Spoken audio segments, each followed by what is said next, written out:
மொழி, கலாச்சாரம், பண்பாடு ஆகியவற்றை விட்டுக் கொடுக்காமல் தமிழக அரசு காப்பாற்ற வேண்டும் என்று எம்ஜிஆர் நூற்றாண்டு பிறந்தநாள் விழாவில் இயக்குநர் பாரதிராஜா வலியுறுத்தியுள்ளார். தமிழ் திரைப்படத்துறை சார்பில் எம்ஜிஆர் நூற்றாண்டு பிறந்தநாள் விழா சென்னை புரசைவாக்கம் அபிராமி திரையரங்க வளாகத்தில் நடைபெற்றது. அதிமுக பொதுச் செயலாளர் சசிகலாவும் முதலமைச்சர் ஓ பன்னீர்செல்வமும் குத்துவிளக்கேற்றி இந்த விழாவை தொடக்கி வைத்தனர். விழாவில் உரையாற்றிய விழா குழு தலைவர் பாரதிராஜா, வேறுபாடுகளை கடந்து எல்லோரும் நேசிக்கும் ஒரே தலைவர் எம்ஜிஆர் என்று பாராட்டினார். மத்திய அரசு பயமுறுத்தினாலும் மொழி, கலாச்சாரம், பண்பாட்டை தமிழக அரசு விட்டுக் கொடுக்க கூடாது என்று வலியுறுத்தினார். தைரியமாக கலாச்சாரம், பண்பாடு விஷயங்களில் உங்களை பயமுறுத்தினாலும் சரி, மத்திய அரசிலிருந்து எந்த நீங்கள் தயவு செய்து மொழியையும் கலாச்சாரத்தையும் பண்பாட்டையும் விட்டுக் கொடுக்காமல் எங்களை காப்பாற்றுங்கள். தமிழ் சினிமாவுக்கு பெருமை என்றும் மக்களின் அன்பை பெறுவது எப்படி என்பதை கற்றுத்தந்தவர் எம்ஜிஆர் என்றும் திரையுலகினர் புகழாரம் சூட்டினர். பிப்ரவரி 24ஆம் தேதி ஜெயலலிதா பிறந்தநாள் விழாவை பிரம்மாண்டமாக திரையுலகம் கொண்டாட இருப்பதாக இயக்குநர் ஆர் கே செல்வமணி தெரிவித்தார். தமிழ் சினிமாவில் இருக்கிறோம் என்பதுதான் எங்களுக்கான அடையாளம், பெருமை. ஆனால் புரட்சி தலைவர் என்று ஒருவர் இருந்தார் என்பதுதான் தமிழ் சினிமாவுக்கே பெருமை. தமிழ் சினிமா 1931ஆம் ஆண்டு பேச ஆரம்பித்தது. பேசிய தமிழ் சினிமாவில் எல்லோராலும் பேசப்பட்டவர் மக்கள் திலகம் எம்ஜிஆர் அவர்கள்.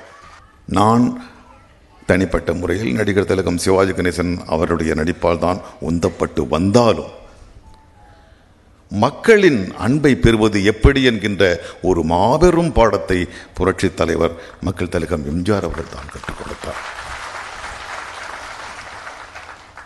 வருகின்ற பிப்ரவரி மாதம் 24ஆம் தேதி அம்மாவோட பிறந்தநாள் அன்னைக்கு நேரு இண்டோர் ஸ்டேடியத்தில் மிக பிரம்மாண்டமான ஒரு விழாவை கொண்டாடுறதா இருக்கும்.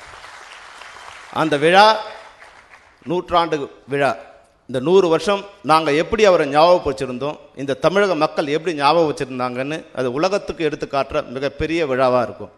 அது மட்டும் இல்லாமல் ஏறக்குறைய தமிழ்நாட்டில் இருக்கிற 900 திரையரங்குகள் கூட தமிழக முதல்வர், முன்னாள் முதல்வர், புரட்சித் தலைவர் அவருடைய திருவுருவப் படத்தை அன்னைக்கு திறந்து வச்சு தமிழகம் முழுவதுமே மிகப்பெரிய ஒரு விழாவாக அதை கொண்டாடுறோம்.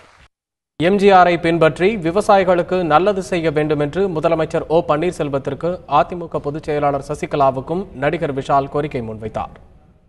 இன்னைக்கு ஒவ்வொருத்தரும் ஏதோ ஒரு வகையில் சமுதாயத்துக்கு ஒரு நல்ல விஷயம் பண்ணணும், மக்களுக்கு நல்லது பண்ணணும் அப்படின்னு நினைக்கிறாங்க. அது கண்டிப்பாக ஒரு இன்ஸ்பிரேஷனாக எப்பவுமே எம்ஜிஆர் ஐயா தான் வச்சுக்கிறாங்க. எம்ஜிஆர் ஐயா செஞ்சது சாதாரண விஷயம் இல்லை. விவசாயிகள் உட்பட அத்தனை பேருக்கும் நல்லது செஞ்சுருக்காரு. அதை பின்பற்றி நான் முடிஞ்ச அளவுக்கு எல்லாரும், அதாவது ஒரு நடிகனாக இல்லை, இங்கே இருக்கிற அத்தனை பொதுமக்கள் சார்ந்த அத்தனை பேரும் விவசாயிகளுக்கு நல்லது செய்யணும்னு நான் ஆசைப்படுறேன். கண்டிப்பாக அதே தான் நான் இங்கே இருக்கிற முதலமைச்சர் ஐயாவுக்கும் சசிகலா அம்மாவுக்கும் நான் வேண்டுகோள் கேட்டுக்கிறது இதுதான்.